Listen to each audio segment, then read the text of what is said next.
En mitad de la tierra prohibida, se alza una torre cuyas dimensiones retan con orgullo a los cielos. Un joven despierta en la capilla de la torre, rodeado de sombras, ante el estruendo de un ídolo caído. La luz que lo baña le habla con timbres enfrentados, masculino y femenino, ambos con un tono imperativo e igualmente ominoso. El viaje del joven se acerca a su fin.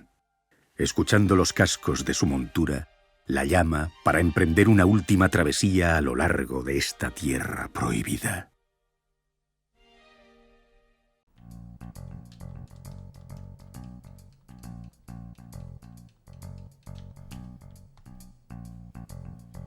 ¿No es un poco extraño volver la vista atrás 20 años en un medio tan joven como el videojuego? Quiero decir, a día de hoy experimentar una obra de gran presupuesto significa abrirse a una experiencia maximalista, absolutamente repleta de contenido y con cierto miedo a aburrir al respetable. Es cierto que siguen existiendo experiencias mucho más centradas en el espacio indie, donde los artistas del medio se expresan sin someterse necesariamente a las expectativas del mercado. Pero aún hoy, en el lado más prestigioso de la industria de masas, hay un autor que hace ya 20 años consiguió inadvertidamente establecer una cuestión ante su audiencia. Su propuesta es citada repetidamente como respuesta a esta misma cuestión, la de si los videojuegos podrán, algún día, compartir categoría con las demás bellas artes. Esto se debe a la naturaleza de su obra, una que en su simplicidad sabía evocar emociones genuinas sin grandes artificios narrativos, algo que a un público millennial tardío del que yo mismo formo parte, pilló por sorpresa. Este autor es Fumito Ueda, y la obra de la que hablamos no es otra que Shadow of the Colossus. Hay que decir que dentro de la industria generalista el perfil de Ueda no era habitual en 2005. Hoy en día la idea del autor en el videojuego es algo que se da por sentado, particularmente en el entorno de desarrollo japonés. Pero a principios de los 2000 no existían demasiados directores que invadiesen la obra con su voz. Quiero decir, Hideo Kojima ya habría introducido su entusiasmo por el cine en el medio, y en aquel momento Hironobu Sakaguchi ya llevaría años fuera de Square, con 10 irónicamente titulados Final Fantasy a sus espaldas. Pero Ueda es una clase distinta de autor. Me explico. La industria AAA actual, es decir, las grandes producciones del medio que buscan contentar a la mayor cantidad de público posible, son gigantes de contenido. Ya en 2005 la industria apuntaba en esta dirección, teniendo la duración de una obra como un punto positivo. Esto es debido a la percepción del videojuego como artefacto de valor, en el sentido más material de la palabra.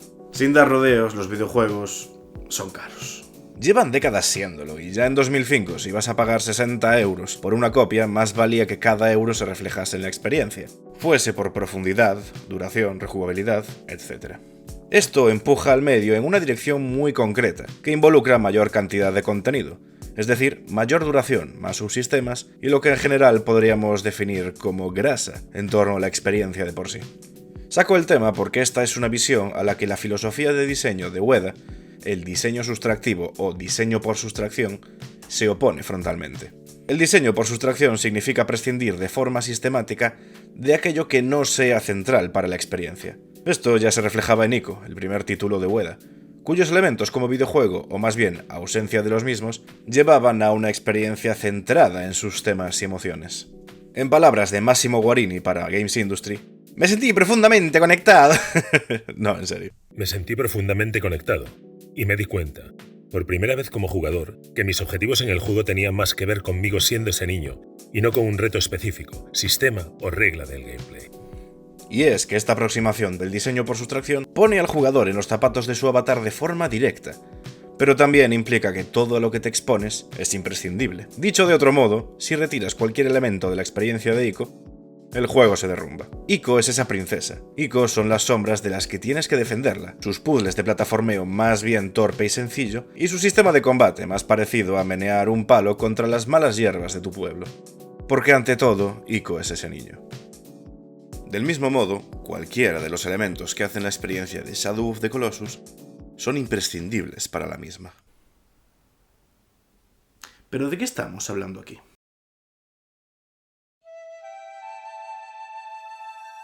El joven cabalga torpemente a través de un paisaje casi virgen, salpicado por restos de una civilización olvidada.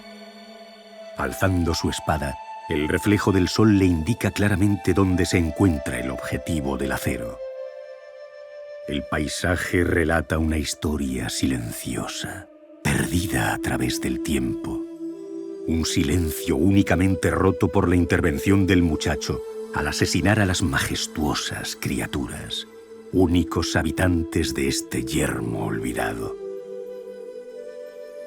Sus cadáveres son ahora cicatrices perpetradas por el joven, que se alzan como montículos contemplando su paso, sentenciosos.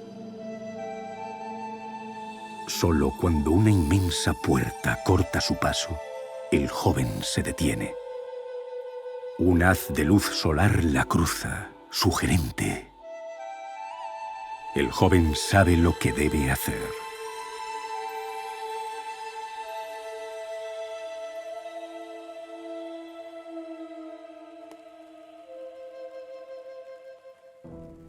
Uno de los puntos más destacables de esta obra está en su hilo narrativo, o más bien en la exigüidad del mismo. Encarnamos a Wander, un joven con la tarea de cazar 16 colosos para ejecutar el ritual que devuelva la vida a Mono, el cuerpo inerte cuya relación con Wander desconocemos. Para esta misión, Wander contará con la ayuda de su fiel yegua Agro, un arco y una espada mágica con la que Wander obviamente no está muy familiarizado. Dormin es el espíritu del templo que le encarga esta misión, advirtiéndole del precio a pagar, una advertencia que Wander ignora con la promesa del regreso de Mono. Y la cosa es que esta es una actitud virtuosa bastante típica de lo que asociaríamos con una figura heroica. Pero aquí entran los elementos con los que Ueda se comunica con nosotros, los jugadores. Wander, si bien se siente relativamente ágil, a menudo trastabilla con torpeza. La sola pisada de uno de los titulares colosos es suficiente como para hacerlo caer al suelo. Encima, en la introducción vemos cómo enfunda su espada con convicción, pero en el momento en el que lo vemos correr con ella está muy claro que este chaval no sabe lo que hace. Es como un niño corriendo con tijeras. Por si esto fuera poco, los controles son contraintuitivos, y la cámara se dirige un poco a donde le da la gana, haciendo que nuestro control de Wander resulte torpe y errático.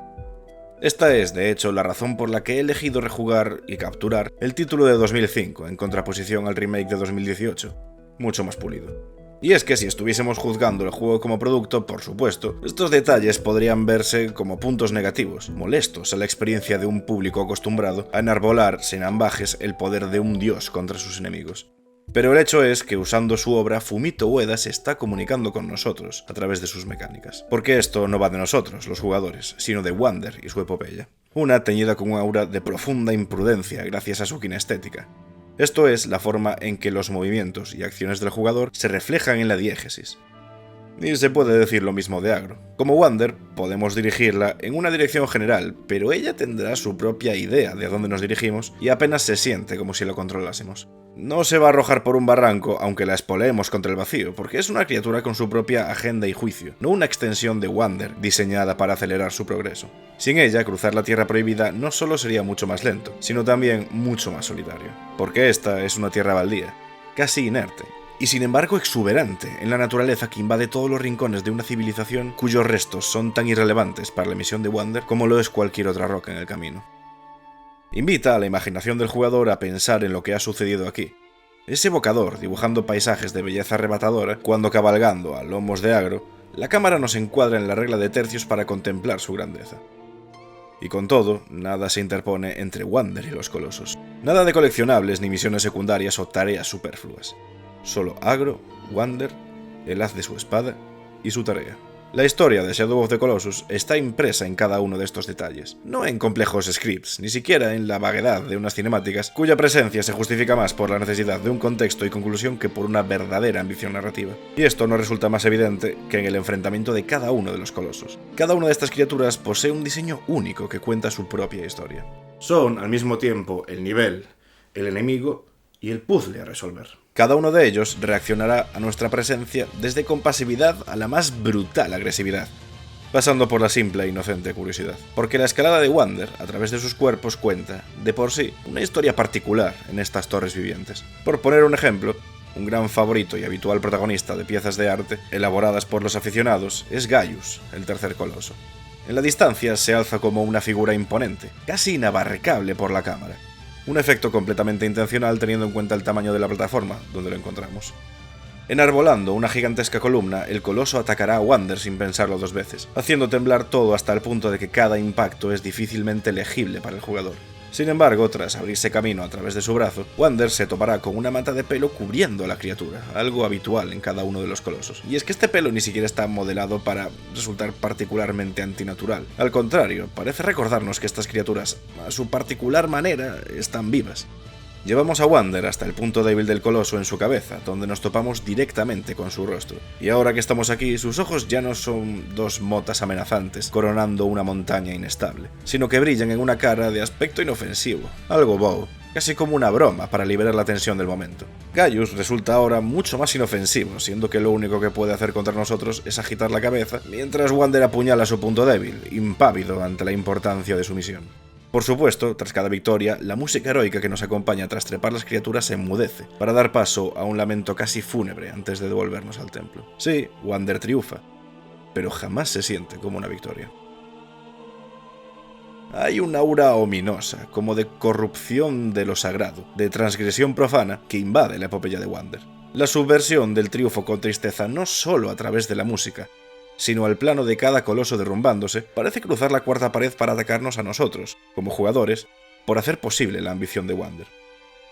Con cada victoria, el cuerpo de nuestro protagonista se corrompe, de algún modo como la tierra que invade en su lucha por el alma de mono.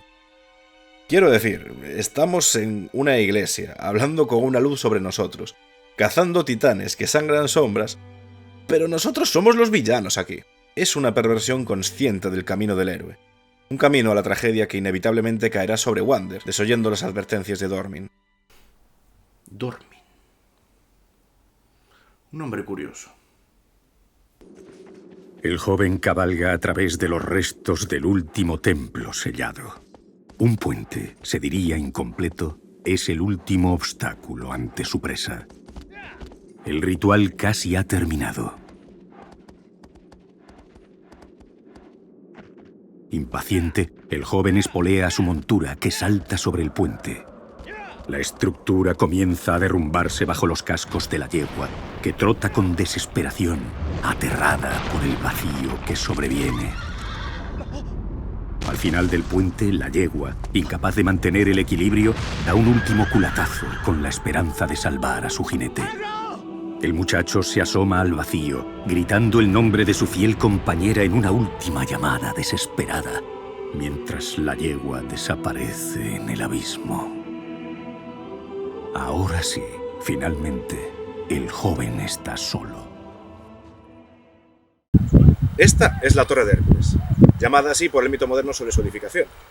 Según esta historia, Gerión, el gigantesco rey de Brigantium, es retado por Hércules después de que el pueblo le suplicara al héroe griego pagar menos impuestos. Tras la francamente profética victoria de un liberalismo anacrónico, Hércules enterró la cabeza del gigante en las costas coruñesas, donde edificaría la torre y fundaría la ciudad. Lo que me interesa de esta historia es la frecuencia con la que, en relatos, mitos y leyendas, gigantes y torres o grandes estructuras arquitectónicas comparten narrativa. Supongo que la relación puede ser más evidente de lo que parece. Al fin y al cabo, la humanidad lleva milenios dedicando sus logros arquitectónicos a la divinidad de turno. Es posible que el caso más relevante en este aspecto sea Etemenanki, el enorme zigurat que hoy yace en ruinas a 90 kilómetros al sur de Bagdad.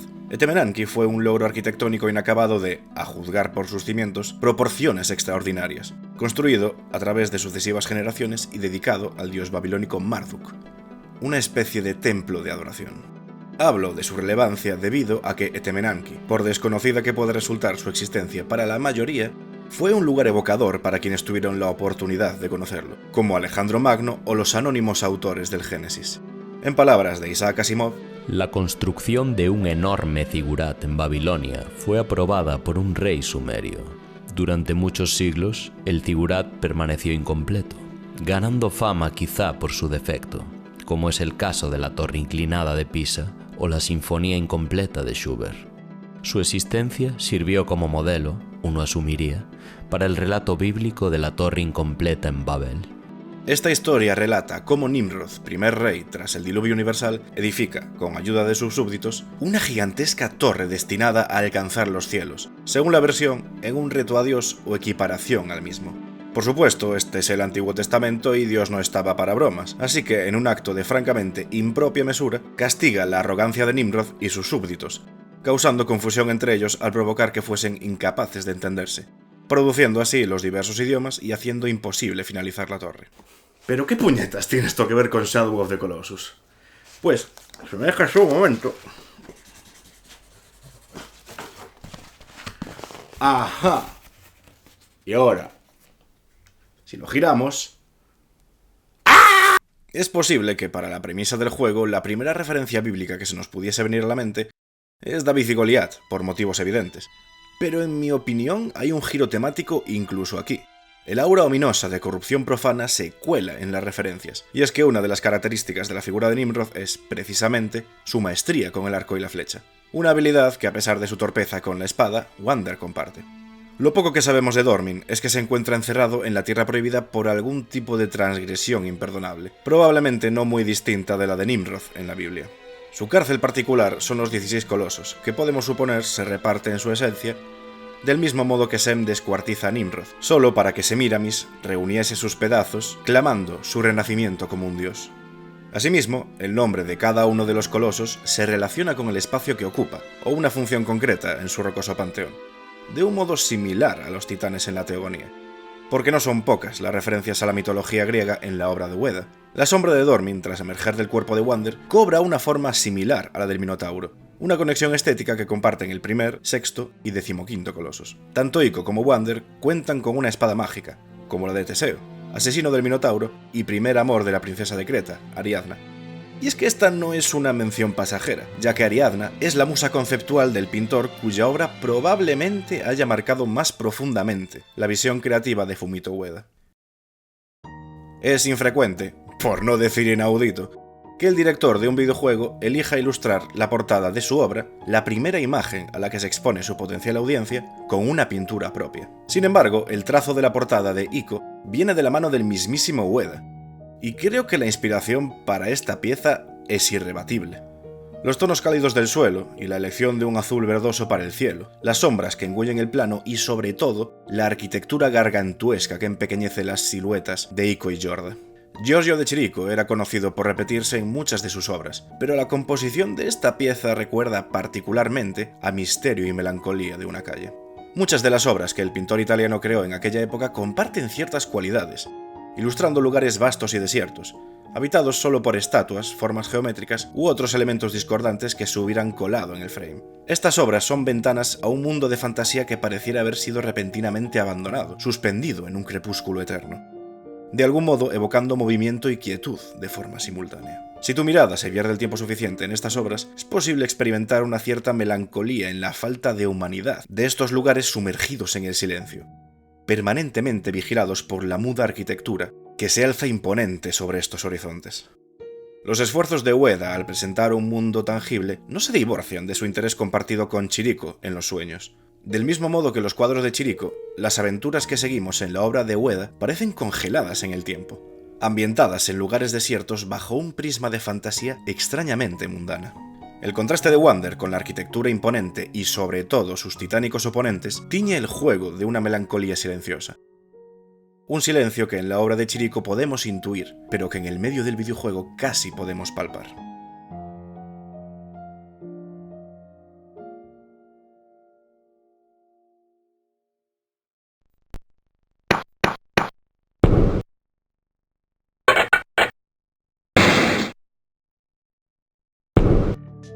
Lo primero que llama la atención al volver al Prince of Persia de Jordan Mechner es lo atmosférico de su silencio. Al margen de las puntuales melodías, el camino del príncipe solo está maquillado por sus propios pasos y la habitual activación de una puerta o trampa. Sin embargo, lo que más destaca de esta obra y probablemente su aspecto más influyente es su game feel, o sensación de juego. Dicho de otro modo, su kinestética. Pero creo que para ilustrar esto lo ideal es contar con las palabras del diseñador Steve Swing, en su ensayo titulado, apropiadamente, Game Feel. El tiempo de respuesta es menor a 100 milisegundos, pero el uso de comandos ulteriores está bloqueado hasta el final de la animación. No sé cuándo el salto se va a llevar a cabo, con que instintivamente presiono el botón arriba cuando me encuentro cerca de donde quiero saltar. Esto me hace sentir como si el sistema escuchase mis comandos en más ocasiones de las que lo hace. Gracias a este efecto, lo que hoy en día se conoce como buffering, los movimientos del príncipe se sienten torpes en manos del jugador, pero concretos gracias al peso que aportan las animaciones conseguidas a través de la captura de movimientos, y el sonido de sus acciones que contrasta contra el silencio que invade los escenarios. Conociendo la clase de movimiento que caracteriza a los protagonistas de Ueda, no es difícil asumir que este efecto en Prince of Persia fue lo que el diseñador japonés encontró fascinante de su gameplay, un efecto que se comparte entre las múltiples versiones del juego. Esta, por cierto, no es la versión que obsesionó a Ueda, esta es la versión que jugué yo de pequeño en MS2. La versión que jugó Ueda era de Game Boy y tenía más bien este aspecto.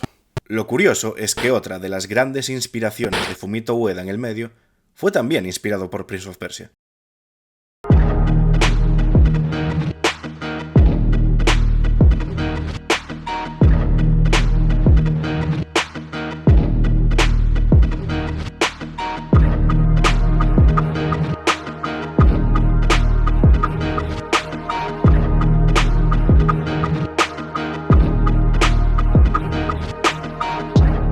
Another World es una obra que ya en la industria de 1991 entraba por los ojos. Su presentación tiene una ambición claramente cinemática, en la que Lester Chaikin, el físico más guay del mundo, es transportado a otro a causa de un accidente con un acelerador de partículas. A partir de aquí, ya en control del jugador, Eric Chani no oculta su inspiración. Si bien el control de Lester es algo más directo que el del príncipe, no carece de cierto peso, y hay una sensación de vulnerabilidad constante en este entorno hostil en el que lo primero que se espera de nosotros es huir de lo primero que encontramos. A este efecto, Chani replica el uso de la rotoscopia para darle un toque realista a los movimientos de su protagonista. El silencio juega un rol importante aquí también, y es que si bien Another World busca sumergirnos en sus ambientes, el movimiento de Lester queda claramente marcado sobre el paisaje sonoro. Lo cierto es que resulta sorprendente la cantidad de detalles que Ueda hereda de la obra de Eric Chani. La filosofía minimalista, el uso de un idioma inventado, la mesura con la que se emplea la música, el diseño de sonido y, sobre todo, la forma en la que sus entornos cuentan historias. Todo esto está presente en cada uno de los títulos del japonés.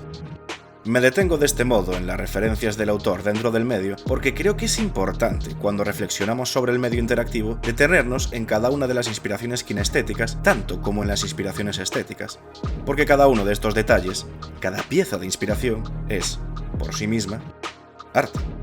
Entender esto es un paso adelante a la hora de entender el medio como vehículo artístico. En palabras de Sonia Herranz, periodista especializada y exdirectora de publicaciones en Axel Springer, el videojuego lo tiene todo: literatura, música, danza, escultura, arquitectura y pintura. Quizá no sea un arte mayor, pero probablemente sea la mayor de las artes. Shadow of the Colossus y la obra de Fumito Ueda en general son una muestra de las cotas a las que el videojuego puede llegar a aspirar. Uno esperaría que, a pesar de la breve trayectoria del diseñador en lo que a títulos publicados respecta, la solidez de las raíces de su obra, tanto dentro del medio como fuera de él, influyese en el rumbo del videojuego generalista como vehículo artístico, inspirando a otros tras él a llenar sus obras de amor por el medio y el arte. Que la industria AAA pivotase hacia una ambición artística aún mayor, poniendo de relieve los autores y las emociones de la audiencia. ¡No!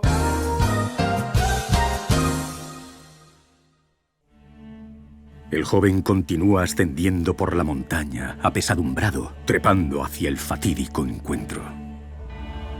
El terrible pináculo se alza al final de un campo de batalla, salpicado de barricadas levantadas quizá por los aterrados artífices de la criatura, dejándola abandonada y encadenada a los lindes de esta tierra prohibida, al borde de los mares, alzándose como una advertencia a los marineros más temerarios.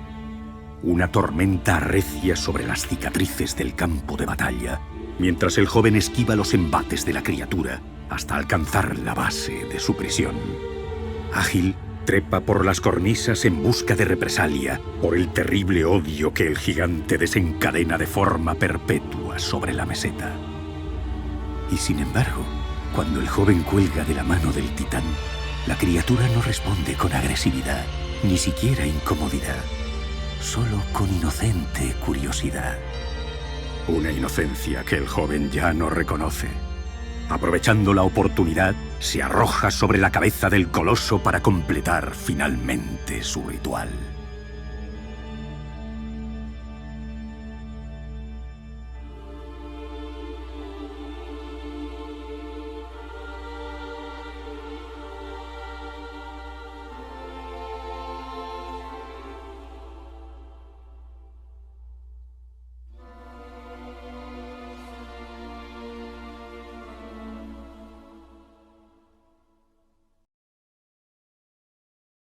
El contenido de cualquier medio siempre es otro medio. El contenido del texto es el que habla. Del mismo modo que la palabra escrita es el contenido de la impresa, y la impresa es el contenido del telégrafo. Marshall McLuhan. Contenido es una palabra que con el crecimiento de Internet se ha ido estandarizando para definir, bueno, realmente cualquier cosa. Según Bill Gates, en su infame ensayo de 1996, Content is King, literalmente todo lo que se encuentra en Internet clasifica como contenido. ¿Y por qué no? Es esta clase de lenguaje simple y sin matizar el preferido por los inversores. El problema es que esta clase de terminología es como el tabaco. Aunque no fumes, el tufo se pega. YouTube es quizás el primer culpable de esto, ya que su algoritmo recompensa la acumulación de vídeos con mayor visibilidad, y de repente un mensaje matizado pierde importancia respecto a la concatenación constante de mensajes. El arte se pierde en favor de, por su definición más básica, el contenido. Y puede que esta sea una cuestión semántica menor para un profano, pero la implicación es una aversión al riesgo de crear, premiando la seguridad de la repetición. Las audiencias se acostumbran a consumir de forma rápida y pasajera, y esto es algo en lo que las empresas capitalizan adoptando este tipo de lenguaje. Ya lo estamos viendo con Netflix, Disney, Warner, etc. Son productoras de cine y televisión, obviamente arte audiovisual, pero siempre se referirán a sus obras como contenido. Y esta es una tendencia en la que, lamentablemente, la industria del videojuego no es una excepción. Por supuesto, se trata de un negocio. El objetivo de las desarrolladoras y distribuidoras es, en última instancia, ganar dinero con lo que producen. Dicho esto, es un hecho que la industria se encuentra en una crisis profunda, diseñada y perpetuada en gran parte por esta visión de constante crecimiento. Me explico. La pandemia de 2020 trajo un crecimiento explosivo sin precedentes a la industria, con beneficios récord y una serie de éxitos improbables en otro contexto. Pero este crecimiento no fue orgánico, desacelerándose en el momento en que se comenzó a recuperar el ritmo habitual de la vida en todo el mundo. Una especie de bonanza artificial. El hecho es que las expectativas de crecimiento de los inversores tras la pandemia se mantuvieron en cifras irreales, algo que ha llevado a la clausura de diversos estudios, algunos de los cuales cerraron tras lograr verdaderos éxitos. Y es aquí donde volvemos a hablar el idioma del contenido. Hay una cultura perversa en el ámbito de las grandes tecnológicas que poco a poco va permeando en cada uno de los rincones de la sociedad. La idea de crear una dependencia del producto, coaccionando al usuario para nutrirse de su tiempo y dinero. Y en la industria del videojuego esto se traduce en la obsesión de los grandes publishers por los juegos como servicio. Esta se ha convertido en una de las dos expresiones favoritas de los inversores, ya que implica la percepción de gastos recurrentes con una fuerza de trabajo reducida, dedicada a la producción de, como no, contenido regular. La intención comunicativa, el arte de la obra, pasa a un segundo plano, viendo la audiencia como una piñata de dinero. Por supuesto, el público responde como es de esperar a esta clase de productos. Solo en 2024, 3 grandes proyectos de estas características, respaldados por presupuestos de desarrollo de centenares de millones, fueron rechazados por la audiencia. Sin embargo, esta clase de fracasos rara vez se reflejan en los responsables de impulsar semejantes esfuerzos de producción, sino en los desarrolladores que una y otra vez se enfrentan a reestructuraciones y clausura de sus estudios, perpetuando una crisis tanto de empleabilidad como artística. Pero todo esto son arañazos en una industria que continúa evolucionando, a pesar de la irresponsabilidad de juntas ejecutivas quemando miles de millones en decisiones por comité, la destrucción sistemática de su legado o la pérdida de confianza del consumidor. El verdadero daño, la bomba atómica que puede que arrase esta industria junto con muchas otras, solo empieza a asomar a través del umbral. Estoy hablando de la inteligencia artificial. La espada cae desde un lugar indeterminado para clavarse en el suelo empedrado. Una vez más, el joven despierta en la capilla, pero esta vez no está solo. El chamán de su aldea le devuelve la mirada, horrorizado ante el demacrado rostro del muchacho. Sus acusaciones revelan la magnitud del sacrilegio cuando ordena a su guardia ejecutar al joven en misericordioso castigo. La muerte, sin embargo, lo rechaza.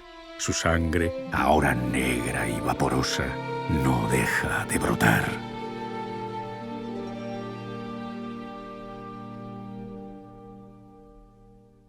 Hace un tiempo se popularizó, en una obvia campaña de marketing viral para ChatGPT, versionar fotos propias mediante la herramienta de IA al estilo de Estudio Ghibli. Apropiadamente, otra de las grandes influencias de Fumito Ueda. Lo terrible de esto es que el propio Hayao Miyazaki es un ferviente opositor a la IA generativa, a la que el animador japonés llama un insulto a la vida. La cosa es que, más allá de su opinión, la inteligencia artificial como tal va en contra de los temas que plagan su obra y el estilo general del cine de Estudio Ghibli. En este sentido, me gusta bastante cómo lo expresa Nacho Vigalondo cuando lo define como artesanía militante. Y lo triste es que son precisamente las personas que están utilizando esta herramienta las que están familiarizadas con su estilo. La inteligencia será artificial, pero su promoción depende de una estupidez completamente natural. El caso es que el éxito de la campaña revela algo más trágico y decadente en la sociedad del siglo XXI, que a las audiencias, al consumidor, ya no le interesa el arte, solo el contenido. Porque si hay alguna palabra que pueda definir las atrocidades kitsch generadas por la IA, es precisamente contenido, algo que se usa para llenar un espacio o cubrir un hueco. Y lamentablemente todo apunta a que una de las primeras industrias en ser derribada por la marea es la del videojuego. Es un hecho que esta industria siempre ha estado íntimamente ligada a los avances técnicos, así que este es un desarrollo predecible. Pero donde estos avances siempre han ido en favor de la obra, en los últimos tiempos la intención parece volverse contra ella. No hace 6 meses que Microsoft presentó Muse, su nueva herramienta de generación de contenido, buscando despedir a todos los respaldar a los creativos.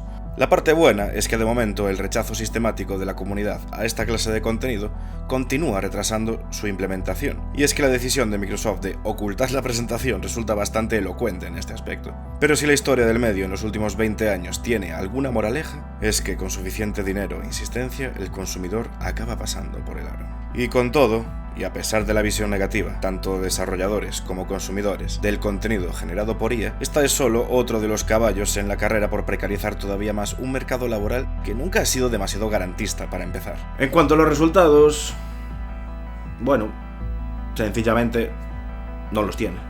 He buscado metraje de algún videojuego generado por inteligencia artificial y sencillamente no existen. Es humo. Lo único que hay en YouTube es algún tráiler que ni una madre podría amar, o el equivalente a filtros de Instagram superpuestos a metraje capturado de algún videojuego, normalmente destruyendo su estética o metiendo errores de récord, porque esto es lo que faltaba a los videojuegos para beber todavía más del cine. Puede que esto tenga algo que ver con que el ritmo vertiginoso al que se publican estos vídeos hace que YouTube los empuje, dando la impresión de una relevancia mayor de la que tiene y engañando a los inversores para continuar dilatando una burbuja tan sobrealimentada que la única forma de evitar que destruya el sector sea seguir inflando. Probablemente.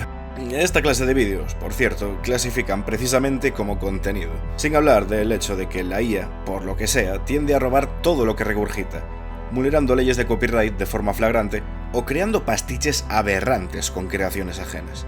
En una de mis infructuosas búsquedas de videojuegos creados por IA, me he cruzado con este vídeo. Lore Now AI really impressed me. I asked ChatGPT to generate a compelling backstory, and it delivered an entire fantasy-inspired lore. The premise? A dark sorcerer named Lord Brimstone has imprisoned innocent souls inside enchanted bricks, absorbing their energy to fuel his dark empire. A lone hero, armed with a magical paddle, must break through the barriers to free them before it's too late. Este es el lore del manual del primer Super Mario Bros. Robándole el protagonista a Shovel Knight. Sinceramente, no sé cómo puedes intentar convencer a nadie de que sabes de lo que hablas si no conoces al puto Mario, el icono más reconocible de la industria desde hace 40 años. Yo mismo me puedo poner una gorra roja y... ¡oh, no! Y lo peor es que YouTube está lleno de esta clase de contenido, es como un sueño febril. Una vez te molestas en investigar un poco, la impresión es que las grandes tecnológicas están haciendo luz de gas al resto del mundo para intentar vender sus bases de datos energéticamente ineficientes y legalmente cuestionables, pisoteando de paso los derechos de autor, reclamando todo el contenido de la red como propio. Y francamente, ¿para qué? Quiero decir, aunque la IA fuese capaz de crear un videojuego remendando todo lo que robe al archivo de Steam, hemos visto cómo Shadow of the Colossus y la obra de Fumito Ueda en general es el resultado de la influencia de generaciones de artistas, desde pintores hasta programadores, cada uno con su propia cartera de influencias y su entendimiento personal del mundo y las emociones humanas. ¿De verdad queremos reducir todo esto a contenido?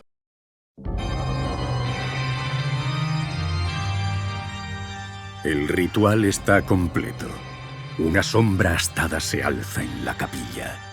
Busca desatar su ira torpemente sobre los artífices de su prisión, pero su tamaño le impide moverse con libertad. El chamán se escabulle, arrojando la espada al estanque de la capilla con una maldición. Una luz devora a la sombra, dejando al joven indefenso, intentando alcanzar el cuerpo inerte, único testigo de su fallido ritual. La luz, sin embargo, lo atrapa, sellando una vez más esta tierra prohibida. Bueno, venga, tampoco... Sí, es cierto que el futuro que las grandes tecnológicas pretenden comprar desde el otro lado del charco es un lugar frío y oscuro, pero no es como si esto fuese suficiente como para que la gente dejase de crear. Y puede que si de los titanes de la industria depende, el videojuego AAA se dirija hacia un asteroide en un acto de inmolación involuntaria, pero no hay que olvidar que lo único que justifica su propia clasificación es una cuestión meramente cuantitativa. Números, cifras, presupuestos hinchadísimos por ejecutivos irresponsables a los que claramente no les importa quemar cientos de millones persiguiendo tendencias. Es un mercado que, aunque se lleve el protagonismo, solo configura una parte de la industria. Existe una escena indie cada vez más próspera, en gran parte gracias a la accesibilidad al desarrollo que aportan herramientas como Unreal. Y tampoco es como si hubiese pocos éxitos que sacarían los colores a las grandes producciones. Sin ir más lejos que 2024, Balatro, un juego de cartas, cuyo anónimo creador empezó desarrollando en su tiempo libre y estrenó para disfrute de sus amigos, se convirtió en un fenómeno mundial en cuestión de horas. Por no hablar de la exagerada expectación en torno a Silksong, un título desarrollado por un equipo de 3 personas que tiene a medio mundo arrancándose de los pelos por echarle el guante. Y tampoco puedo actuar como si esta fuese una cuestión binaria entre implicados artistas solitarios y cínicas corporaciones milmillonarias. En medio hay todo un espectro de desarrollo en el circuito AA, lo que en el cine equivaldría a producciones de medio presupuesto. Obras con equipos de desarrollo más pequeños que las grandes producciones, pero con una proyección similar en diversas plataformas y el toque más artesanal de las obras independientes. Al fin y a la postre, cualquiera puede aprender a desarrollar videojuegos hoy en día. Y esto es algo que ni las malas prácticas, ni la IA van a robarle a nadie. Porque cualquiera, con algo que decir, es capaz de humillar las monstruosidades que escupe una base de datos sin gusto ni criterio.